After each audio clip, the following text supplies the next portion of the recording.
Kini ang GMA Regional TV Live. Balik mga kapuso sa GMA Regional TV Live sa pagpahigayon nitong Domingo sa sinulog sa lalawigan ng Haros.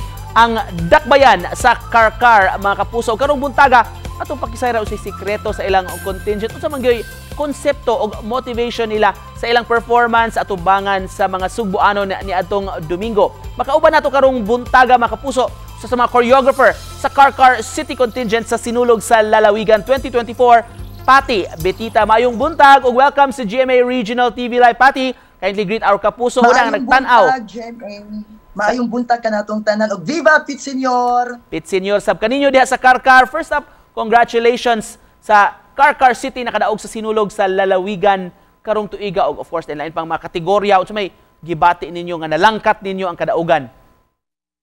Of course, in behalf of the city of Karkar, we're so thankful. We are so grateful for this opportunity nga makapasundayag. But at the same time, kani nga mga award na among nakuha, among gininggihalad alang kan Senyor Santo Niño. Malipay ang tibuok Karkar, hilabi na gyud sa mga yanong tao diri. Basta Karkar na gani daghan ka ang mosuporta, hilabi na gyud sa mga ginikanan sa mga dancers. And all of the Karkaranos we're very proud sa mga performers pod na nahitabo atong last sinulog sa lalawigan. Immensely grateful. Tinuod kay murag kada tuig sa atanganan gyud nga mga contingents, of course ang Karkar City usa kay pasabog karong tuiga. Can you share to us Pati unsa istorya inyong performance? Kay nakabasa sad ko og Facebook post ninyo nga murag kung lead time o murag preparation gani hisgutan murag medyo apiki kuno, so murag gipaspasan ninyo ang pagpangandam? Yes, we're given at least mga 3 weeks of preparation. But the concept, actually Madam Stenso, our consultant, she shared to me the concept mga November, last week of November. But the whole preparation, the implementation is actually 3 weeks. 3 weeks. So medyo hipot kay ang time unya nami mga last minute changes, mga 3 days or mga 4 days nami mga last minute changes. And kulba kaayo kay kinahanglan gyud namong kana ganing mapurma ang tanan and ma-complement ang among mga performances. Arita sa konsepto, of course, based from Dr. Estenzo's idea, Pati, yes. crab mentality. Kay murag og atong mga paminawon murag negatibo ra bagyod ang connotation nato og crab mentality, pero sa inyo murag inyong gi-incorporate sa sinulog sa atong debosyon sa Senyor Santo Niño. Of course, gusto mo kunog positibo nga disposition or attitude aning mo gitawag natong crab mentality. Pati unsa may pasabot ninyo ani? Yes, when she shared to me, because November naman gunya wala pa mi concept. So I said to her, "Madam, mo tay konse sa kanang sinulog, di unsa man ta ani?" Actually, she was crying when she shared the concept siya. Atong concept karon is crab mentality. So pag inyag crab mentality, because I was assigned in the artistic production, what sa may tabo sa among kanang mga productions, sa may tabo, nag-imagine na dayon ko kung sa may kanagaling production nga among i-portray. And she said, because crab mentality sa Filipino toxic trait, sometimes we also the victim of this mentality. Sometimes kita po mismo ang crab. Ato na siya ma-experience sa panimalay nato, sa pamilya nato, sa ato ang galing panarabaho. Hindi siya mawa, naagin siya always been. Nga, daghang mga tao nga mag-ilog na posisyon, daghang mga tao nga gusto dyan mo saka, magbinirahay ta. But ang message niya nga gusto i-portray is that instead of pulling down, we pull up each other. So, we rise by lifting others. So, and kisa unsa pa nga posisyon ana, si Santo Niño rin itong isaka. Kaya kung isaka niya to si Santo Niño, kitang tanan mo saka yun. And that's the idea. So, and of course, with artistic intelligent also with Sir Val Sandiego, who happens to be our costume designer. So, dito, may complement na tanan. And then, nindot lang po ang resulta noon po, basta nalang tinabangay. Nindot kayo ito ni Gawas, of course, sa screen o sa inyong presentation.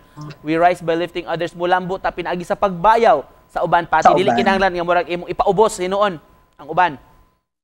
Yes, that's why our costuming, the kind of costume na among gigamit is more on kings. Kay bisa pag ganing nalaka sa taas, pero you have to humble yourself because in this desiderata, the only real position in this world is humility in the changing fortune of time. Pagkanindot paminawon.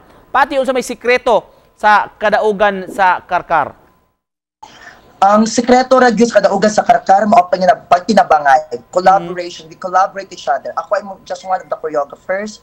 We have our consultant, Madam Catherine Stenzo, and we have also two choreographers nga mo ina-assign sa sayaw, usa sa street dancing. We have Sir Rolando Munto and Edgar Alinsugay together with the Gifts of Karkar and the rest of the teachers. Kunya kaming tanan mga suppliers dito all from Karkar. Among musical director from Karkar, we have Kuya Cheng Aligado together with Ma'am Queenie. Among artist taga Karkar po na si Sir Chris. Kunya among costume designer Sir Val San Diego. So all from Karkar. Nagdibangay gyud mikitabuan we will work on each other. Ang suporta gyud sa among LGU, labi na gyud Mayor Patrick Barcenas ug ni Governor Gwen sa gihatag niyang subsidy kay nakatabang gyud ni siya mapurma ang among production gyud. So when we collaborate each other, because this is not a one-man show, so kinahanglan gyud daghan gyud ang daghang utok gyud ang magamit. Pati na kuryoso lang ko kay of course kita murag usam gyud sa atong atangan kada tuig unsa kagyoy pasabog sa Karkar sa inyong bahin mga choreographers kamo nga mga leader sa grupo unsa inyo pag-andam or pag-train sa inyong mga dancers kining of course importante kayo grace sa ilang pagsaya o kining stamina unsa man nga para mulahutay gyud sila sa taas-taas nga sayaw tibok adlaw nga pagsayaw. We actually have training programs sa mga dancers. But before that, before sa Misalang Ana, we have grassroots na sa mga bata because we have folk dances, we have our Kabkaban festivals, and we also have in Charter Day na may mga festivals po naging pangbuhat sa syudad. So murag dili na siya new sa mga bata namo because our city develops the cultural awareness of our performers sa mga bata pag sa mga estudyante namo sa mga student from the elementary to high school. So we give more emphasis on the cultural awareness because Karkar is the heritage city of the South. So that is why mga programa nahaumgyud sa kaning pag-perform sa ato mga basic nga mga cultural folk dances.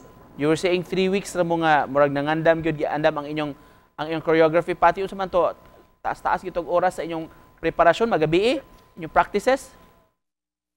Dili kaayo kay kuan jud siya kanagay mo mga bata ng eskwela pod so we have to begin our rehearsals by 3 p.m. mahuman mig mga 9 p.m. So inaanay na pag may mga college students atong time so it's not easy to meet all of these performers pero tungod kay ni hatag jud mi ka nag extra time Saturday and Sunday gigahin gid namang oras pod para lang gud ma-perfect ang mong performance. Just to close this pati brief message nimo sa ato mga kapuso nga nagtan-aw karong buntaga gikan kaninyo diha sa Karkar.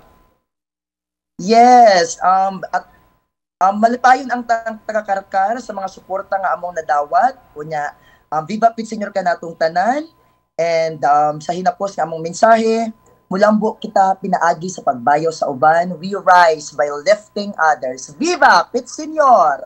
Daghan kay salamat og Viva Pit Senior sa ninyo diha sa Karkar City. Thank you so much sa usa sa mga choreographers mga kapuso Pati Betita daghang salamat.